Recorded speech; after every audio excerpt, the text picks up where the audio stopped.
दोस्तों 25 दिसंबर 2021 यह वह दिन था जब जेम्स वेब टेलीस्कोप को अंतरिक्ष में लॉन्च किया गया था और यह अब धरती से 1500 मिलियन किलोमीटर या फिर 932 मिलियन माइल्स दूर पहुंच गया है। और इसने ये फोटो भेजी। पूरी दुनिया के साइंटिस्ट 25 साल से इस तस्वीर का इंतजार कर रहे थे और ये तस्वीर चांद पर पहली बार कदम रखने से कम कीमती नहीं है। तो आखिर ऐसा क्या खास है इस तस्वीर में, ये सारी बातें आज हम जानेंगे। इस वीडियो के एंड तक आप जरूर बने रहना। हेलो एंड नमस्कार दोस्तों, मैं हूं आपका दोस्त सुरेश सांचोरी और आप देख रहे हैं रहस्य टेलीविजन यूट्यूब चैनल। ये जो तस्वीर अभी आप देख पा रहे हो, ये जेम्स वेब टेलीस्कोप से भेजी गई सबसे पहली तस्वीर है। इस तस्वीर में हमें एक तारा दिख रहा है, वह भी मिल्की वे गैलेक्सी का। और ये इस बात को बताता है कि जेम्स वेब टेलीस्कोप का जो डिजाइन है वह बहुत ही ज्यादा बेहतरीन तरीके से काम कर रहा है। इसी के साथ ये भी बताता है कि ये कितना परफेक्ट है। इस टेलीस्कोप ने अपनी सारी एक्सपेक्टेशन को तोड़ दिया। जितना वैज्ञानिकों ने सोचा था ये उससे कई गुना ज्यादा अच्छा काम कर रहा है। इसका सीधा मतलब ये होता है कि आने वाले समय में अंतरिक्ष के बारे में कुछ ऐसी डिस्कवरी होने वाली है जिसके बारे में आप सोच भी नहीं सकते। और इस टेलीस्कोप की मदद से हम हमारे यूनिवर्स के आकार प्रकार को और भी अच्छा से समझ पाएंगे। इसी के साथ जेम्स वेब टेलीस्कोप के पास वह सारी काबिलियत और टेक्नोलॉजी है जिससे वह एक्स्ट्रा टेरेस्ट्रियल जीव को देख सकता है और उनके बारे में समझ सकता है, यानी कि ये एलियन को ढूंढ सकता है और आखिरकार कई दशकों से चलते आ रहे विवाद का अंत हो सकता है। जेम्स वेब टेलीस्कोप को बनाने में पूरी दुनिया भर के कई साइंटिस्ट ने काम किया था और इसे बनाने में करीब 25 साल का समय लगा था। इसी के साथ इस पर करीब $10 बिलियन का खर्च किया गया है। जी हाँ, आपने बिल्कुल सही सुना। और अगर वैज्ञानिकों ने इतने ज्यादा पैसे खर्च किए हैं तो यकीनन उनके कुछ टास्क होंगे जो वह इसे पूरा करना चाहते हैं, यानी कि इसे किसी न किसी खास इरादे से बनाया गया होगा। जैसे कि लार्ज हैड्रॉन कोलिडर जो कि 27 किलोमीटर लंबा है और इसे बनाने में 10 साल का समय लगा था और इसमें भी कम से कम $9.8 बिलियन का खर्च किया गया था। और इसका बस एक काम था, गॉड पार्टिकल्स को ढूंढना, जो इसने कर दिखाया था। वैसे गॉड पार्टिकल्स को हिग्स बोसन नाम दिया गया और गॉड पार्टिकल्स तो बस इसका एक निक नेम है। वैसे अगर आपको इसके बारे में नहीं पता है तो मैं शॉर्ट में बता दूं, ये हमारी धरती पर मौजूद सबसे ताकतवर पार्टिकल है। कई दशक तक वैज्ञानिकों को लगा था कि ऐसा कुछ बन ही नहीं सकता और ये बस एक कल्पना है, लेकिन इसको सच में बनाया गया और अब इसकी पावर का इस्तेमाल करने के ऊपर रिसर्च चल रही है। खैर, बिल्कुल वैसे ही जेम्स वेब टेलीस्कोप का भी कोई टास्क होगा जिसके जरिए उसे बनाया गया। तो वो क्या है? तो आखिर इसका टास्क है क्या? इसके बारे में बताने से पहले थोड़ी और डिटेल जान लेते हैं। पूरे इंटरनेट पर जेम्स वेब टेलीस्कोप के बारे में लाखों इन्फॉर्मेशन मौजूद है और अगर आपने इनमें से थोड़े बहुत आर्टिकल्स पढ़े हैं तो आपको पता होगा कि जेम्स वेब टेलीस्कोप जो है वह इंफ्रारेड रेंज में काम करती है और वह हबल टेलीस्कोप से 100 गुना ज्यादा बेहतर और सेंसिटिव है। जेम्स वेब टेलीस्कोप से पहले हबल टेलीस्कोप हमारी सबसे बड़ी सक्सेस थी और सोचिए उसके बाद के आने वाले टेलीस्कोप उससे 100 गुना ज्यादा बेहतर है। और इतने ज्यादा सेंसिटिव डिवाइस को बनाने के लिए बहुत ही ज्यादा डिफिकल्ट मिरर फोल्डिंग को ढूंढना पड़ा था और इसके बाद इन्हें 18 हेक्सागोनल शेप के सेगमेंट में लगाया गया। इस टेलीस्कोप को 18 दिसंबर को लॉन्च किया जाना था, लेकिन फिर खराब क्लाइमेट और कुछ सेफ्टी चेकअप की वजह से इसे एक हफ्ता लेट कर दिया गया और 25 दिसंबर को इसे लॉन्च किया गया। जैसे ही ये अंतरिक्ष में पहुंचा तो कई वैज्ञानिक दुआ करने लगे कि इसे कुछ हो ना जाए, क्योंकि इतने बड़े टेलीस्कोप को अंतरिक्ष में खुद ही अपने आप को रीअसेंबल करना था। अगर आपको नहीं पता तो ये कितना बड़ा है तो अंदाजे के लिए मैं आपको बता दूं कि इसकी साइज 3 माले की बिल्डिंग जितनी है और इसका जो एरिया है वह इतना ज्यादा बड़ा है कि उसमें 20 कार पार्क हो सकती है। और इतने बड़े टेलीस्कोप को पूरा तैयार बनाकर अंतरिक्ष में लॉन्च नहीं किया जा सकता, इसलिए उन्हें फोल्डिंग और वैक्यूम के साथ आसमान में लॉन्च किया गया और अंतरिक्ष में पहुंचने के बाद उन्हें अपने आप को फिर से असेंबल करना पड़ता है और यह हिस्सा बेहद ही खतरनाक होता है, क्योंकि इस बीच उनकी पूरी मेहनत भी बर्बाद हो सकती है अगर कोई भी एक पार्ट पूरी तरीके से असेंबल नहीं हुआ।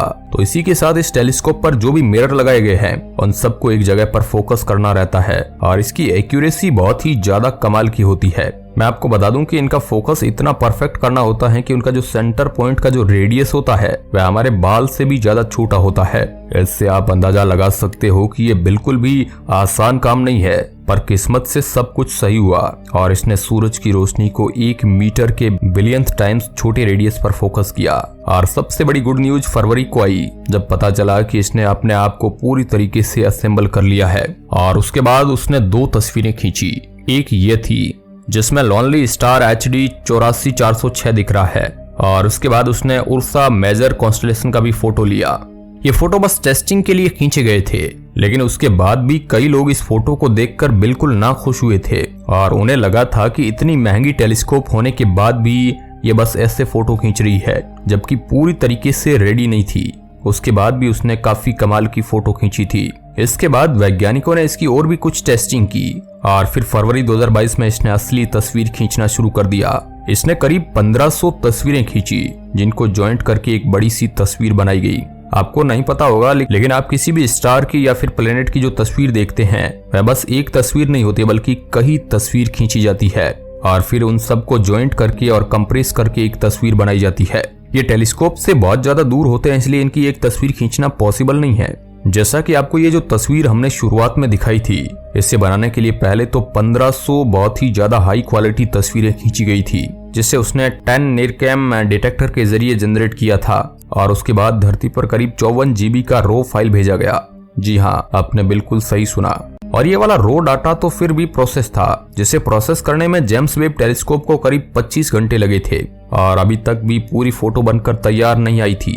इतना टाइम तो बस प्रोसेस रो डाटा को निकालने में लगा था। उसके बाद इन सारी तस्वीरों को अच्छे से अरेंज किया गया और इन सारे रो डाटा में से की फीचर को एक साथ जोड़ा गया और तभी भी जो तस्वीर बनकर आई वह 2 बिलियन पिक्सल की थी। और उसके बाद फिर से वैज्ञानिकों को सारी चीजें अरेंज और कंप्रेस करनी थी, जिसमें नासा के वैज्ञानिकों को 1 महीने से भी ज्यादा का वक्त लगा था और इसमें उन्होंने रात दिन मेहनत की थी। उसके बाद जाकर ये तस्वीर हमारे सामने आई और फिर नासा वालों ने ये तस्वीर देखकर बताया था कि अब ये पूरी तरीके से काम कर रहा है। लेकिन फिर भी ये बस फर्स्ट स्टेज है, यानी कि आगे जाते जाते ये और भी ज्यादा डिटेल तस्वीर हमें भेजेगा। ये जो तस्वीर इसने खींची, इसमें जो स्टार दिख रहा है, इसका कोई स्पेसिफिक नेम तो नहीं दिया गया, लेकिन इसका नंबर जरूर दिया गया। उसी के साथ इसका एक ही फीचर ये है कि ये सूरज से 10 गुना ज्यादा रोशनी देता है। इसके अलावा यह बिल्कुल किसी आम तारे के जैसा ही है। ये तारा जेम्स वेब टेलीस्कोप से करीब 2000 लाइट ईयर दूर था, यानी कि इतना दूर जहां लाइट का पहुंचने में भी 2 साल लग जाते हैं। और नासा वालों का ये भी कहना है कि जेम्स वेब टेलीस्कोप ने इस फोटो को रेड फिल्टर में खींचा था ताकि इसकी ब्राइटनेस को और भी ज्यादा एनहेंस्ड किया जा सके। हबल टेलीस्कोप की तरह ये टेलीस्कोप इस फोटो में कॉस्मिक डेप्थ को तो नहीं दिखा रहा है, लेकिन उसके बावजूद भी ये अब तक का अंतरिक्ष में खींचा गया सबसे ज्यादा हाई क्वालिटी इंफ्रारेड फोटो है। ली फैनबर्ग, जो कि जेम्स वेब टेलीस्कोप बनाने के इंचार्ज थे, उनका कहना है कि ये फोटो बाकी किसी टेलीस्कोप के फोटो से 10 गुना ज्यादा बेहतर इसलिए भी है क्योंकि ये मेन तारे के साथ साथ उसके बैकग्राउंड को भी दिखाता है।